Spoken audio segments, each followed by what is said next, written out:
So here's the story, you guys. So when I first started selling retail, I was selling at a power sports dealership called Rexburg Motorsports. My sales manager, you can see I'm in my shop right now, my empty shop.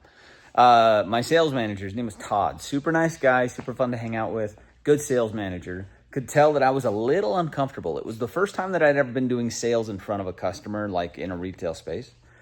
And he brought me into his office and he said, "Jordan, I can tell that you're a little bit out of sorts with selling. What's going on?" And I said, "Yeah, I am a little bit out of sorts." And he said, "Why?" And I said, "Because salesmen are liars."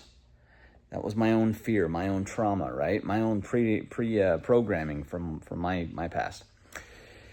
And I don't want to be a liar. I don't want to be a sucker. I don't want to be a bad guy. I don't like that. And he said, "You know what? You're right. There's a lot of guys out there that do this dishonest. They're not honest people. They just try to trick people into buying stuff. They try to take their money from them." And he said, "But I'll tell you what, I've been doing this for a couple of decades now. And the best salesmen, the ones that make the most money and the ones that have the longest, most successful career, never lie to a customer. They never take advantage of a customer, and they're not here to try and trick people into buying things. They are here to try and help the customer find what they need."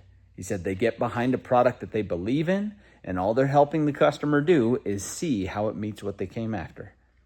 That completely changed everything that I knew about sales. From then on, when a customer would come in and they would want my product, which in this case was power sports, if they were wanting a specific ATV, I could direct them toward it. If they wanted a dirt bike, I could help them find the right one for them. If they wanted something that I didn't have, I was honest with them. Said, "You know what? I don't think I've really got what you're after right now." And that alone, that line alone right there earned me so many other deals. Guys would be like, "Well, okay, that's all right." Because most of the guys that were coming into this power sports dealership, it's one of the largest in the Western U.S., at least, well, largest in Idaho anyway. They'd come up and they'd be like, "Okay, well, you don't got what I have now. That's fine." These guys had money and they'd come back later and they'd buy from me because they could trust me. They knew that I wasn't just going to try to shove them into something that they didn't need just because it was what I had and I wanted a quick buck. I wasn't after the commission. I genuinely wanted to give them what they were after. That's what real sales is all about. And until you learn that lesson, your sales career will be short-lived.